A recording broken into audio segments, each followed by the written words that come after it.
कधी तुम्ही डिंक असा खाल्ला आहे का? तर चला तर मी दाखवते माझ्या लहानपणीच्या आठवणी. आम्ही डिंक लहान असताना कसं खायचो. तर चला तर व्हिडिओला सुरुवात करू. नमस्कार, मी रुपाली. माझ्या चॅनलवर सर्वांचे स्वागत आहे. कसे आहात सर्वजण? ठीक असाल अशी मी अपेक्षा करते. आणि चला तर व्हिडिओला सुरुवात करू. व्हिडिओ छोटासा आहे, कुठेही स्किप नका करू, पूर्ण पहा. तर हे गूळ घेतलेला आहे, कटा कट करून घेतलेला आहे आणि छानपैकी बारीक कट करून घेतलेला आहे गूळ पूर्ण. आणि हा जास्तच कडक होता हा खडा, त्यामुळे ती साईडला ठेवला आणि दुसरा घेऊन दुसरा कट केलेला आहे मी. आणि हे जरा सॉफ्ट होता, पटकन कट होत होता. कट कट कट कट करून घेतला कट.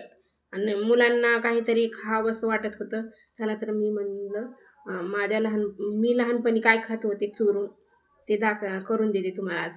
मग तवा ठेवलेला आहे, लोखंडी गॅसवर गरम झालेला आहे आणि त्यामध्ये 2 पळी तेल टाकलेलं आहे. आणि हे पहा, हे आहे डिंक. डिंक टाकून तळून घ्यायचं आहे. डिंक खाण्याचे फायदे तर सर्वांना माहिती आहेत.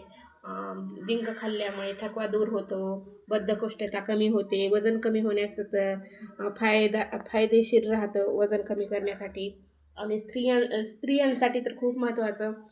मासिक पाळी व्यवस्थित होते. पुन्हा मणक्याचे त्रास असेल, कंबरदुखी असेल, सांधेदुखी असेल, कमी होतो डिंकाने. खरंच तुम्ही असं खाऊ शकता. तर आम्ही लहानपणी असं खायचो. माझे वडील शेतामध्ये म्हणजे म्हशी राहायच्या त्यांच्याकडं, आणि ती म्हशी घेऊन शेतात जायचे आणि झाडाखाली बसल्यानंतर त्यांना डिंक दिसला की ते डिंक घरी घेऊन यायचे. आणि त्यामुळं आमच्या घरी भरपूर असा डिंक राहायचा. आणि आम्ही घरी कोण नसलं की असं चोरून खायचो. गूळ घ्यायचा कट करून. गूळ पण ढीप पण असायच्या गुळाच्या 15-15 किलोच्या आणून ठेवलेल्या. आणि ती गूळ कट करायचा, मग तवा टाकायचा, तेल टाकायचं, असा डिंक तळून घ्यायचा अगोदर पहिला, आणि पुन्हा नंतर त्याच तव्यामध्ये तेल राहायचं शिल्लकनं, त्यामध्येच गूळ टाकून घ्यायचा, पातळ करून घ्यायचा कडक होईपर्यंत. आपलं कडक जसं वड्या बनवतो आपण शेंगदाण्याची, तिळाच्या, तसं कडक होऊ द्यायचा गूळ.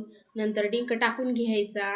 हे पहा, मी टाकून घेते आता गूळ असा कडक, छान असं कडक वडी पाण्यात टाकल्यानंतर खडा व्हावा असं तळून घ्यायचं आहे आपल्याला. फक्त ते डिंक तळल्यानंतर तेल होतं शिल्लक, त्याच तव्यात टाकून घेतलेलं आहे मी गूळ. आणि आम्ही असंच करायचं, तव्यामध्येच पटकन व्हायचं म्हणून.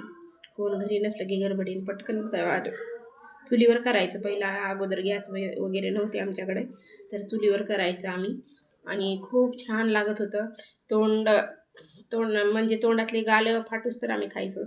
एवढे गालचे साल्ट निघायचे आणि संध्याकाळी जेवायलाच येत नव्हतं, तिखट लागायचं तिखट भाजी खाल्ल्यानंतर. एवढं होऊस तर आम्ही खायचो आणि काही वाटत नव्हतं त्यावेळेस. किती पीक असं खावं असं वाटायचं, पण आता नाही खावं वाटत तसा. तर हे पहा, गूळ तळून घेतलेला आहे. नंतर आता आपला डिंक टाकून घेतलेला आहे छानपैकी असं. अगोदर त्या प्लेटाला मी तेल लावून घेतलेलं आहे आणि फक्त आपल्याला तेलाचाच वापर मी केलेला आहे. आताच्या स्पिडीसारखं नाही आहे. आता तूप टाका, तुपात तळा असं नाही आहे. आम्ही जसं मी पहिलं करत होते तसंच, पहिलं आम्ही लहानपणी करायचो ना, तसंच करून दिले दाखवते. मुलांना पण तसंच करून दिले, तेलातच तळून. तुपाचा वापर केलेला नाही, काहीच नाही, साधं सिंपल. तर पाण्यात टाकून पाहिलं बघा, ही गोळी होती आहे. असं टाकल्यानंतर वाजतंय, आवाज येतोय. नंतर आता परत अजून गॅस चालू केलेला आहे. मुलगी म्हणली नाही झाली अजून. ती व्हिडिओ बनवत होती, डायरेक्ट गॅसवर किचनवरच बसली होती व्हिडिओ काढायला तिथंच. आणि हे पहा, प्लेटाला तेल लावून घेतलेलं आहे अगोदरच. प्लेटामध्ये आपण टाकून घेणार आहोत. आणि थंड होण्याची पण वाट पाहिली नाही बरं का आम्ही आज. थंड होण्याच्या अगोदरच खाऊन घेतलेलं अर्धं. आणि पहा, असं चमच्यानं म्हणजे उलतण्यामध्ये हे करून घेतलेलं. आणि कधी खावा कधी नाही असं वाटत होतं मुलांना, तर मी पटकन त्यांना काढून दिलेली. थंड पण झालेलं होतं. आणि हे पहा, पुन्हा नंतर थंड झालं, हे काढलेलं आहे मी. कसा वाटला व्हिडिओ नक्की लाईक करा, कमेंट करा. भेटू आता नंतर पुढच्या व्हिडिओमध्ये. बाय.